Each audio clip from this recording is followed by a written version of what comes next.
पुष्पनगर राजमहल का दृश्य। महाराज चल रहे होते हैं, तभी उनके कपड़े में एक मकड़ी का जाला और एक मकड़ी उठकर आता है। महाराज हड़बड़ा कर उस मकड़ी को हटाने लगते हैं। फिर वो आसपास देखने पर देखते हैं कि राजमहल में बहुत ज़्यादा गंदगी हो गया है। चारों तरफ धूल का मोटा सा परत जम गया है और जगह जगह पर मकड़ी के जाले बिछे हुए हैं। वो सोचते रहते हैं कि कैसे कर इस चीज़ का समाधान किया जाए। अगले दिन पुष्पनगर राज्यसभा का दृश्य। सभी सभासद उपस्थित रहते हैं। उनके सामने महाराज कहते हैं, सभासदों, तुम लोग अपनी नौकरी कर रहे हो तो ठीक है, लेकिन साथ ही तुम्हें अपने आसपास के चीज़ों को भी तो ध्यान रखना होगा।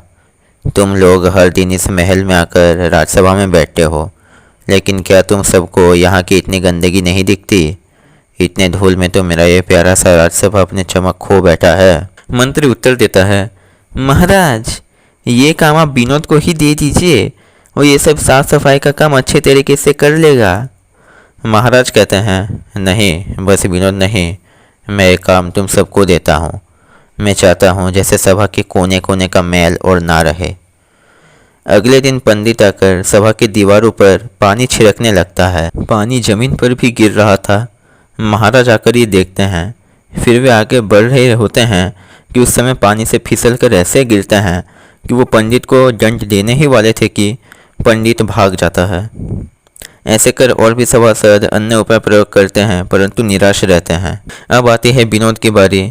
वो दो मजदूरों के साथ मिलकर सभा में ईंट और चूना का कुछ काम करता है। फिर महाराज से कहता है, महाराज, मैंने आपका काम कर दिया। महाराज कहते हैं, वो कैसे? मैं तो बोला था सभा साफ होना चाहिए, परंतु तुम तो ये ईंट चूना लाकर इसे और मैला कर दिए। विनोद उत्तर देता है, थोड़ा भूल कहा आपने महाराज। आप बोले थे कि ऐसे व्यवस्था करने जिससे सभा के कोने कोने में मैल ना रहे, इसलिए मैं पूरे सभा के चारों कोनों पर ईंट और चूना लगवाकर पूरे सभा को गोल बना दिया हूँ। अब ना सभा में कोई कोना है और ना किसी कोने में मैल जमेगा। महाराज हंस उठते हैं और कहते हैं, विनोद, सही में तुम ही बुद्धि के राजा हो। ये लो, ये 100 स्वर्ण मुद्रा तुम्हारा पुरस्कार।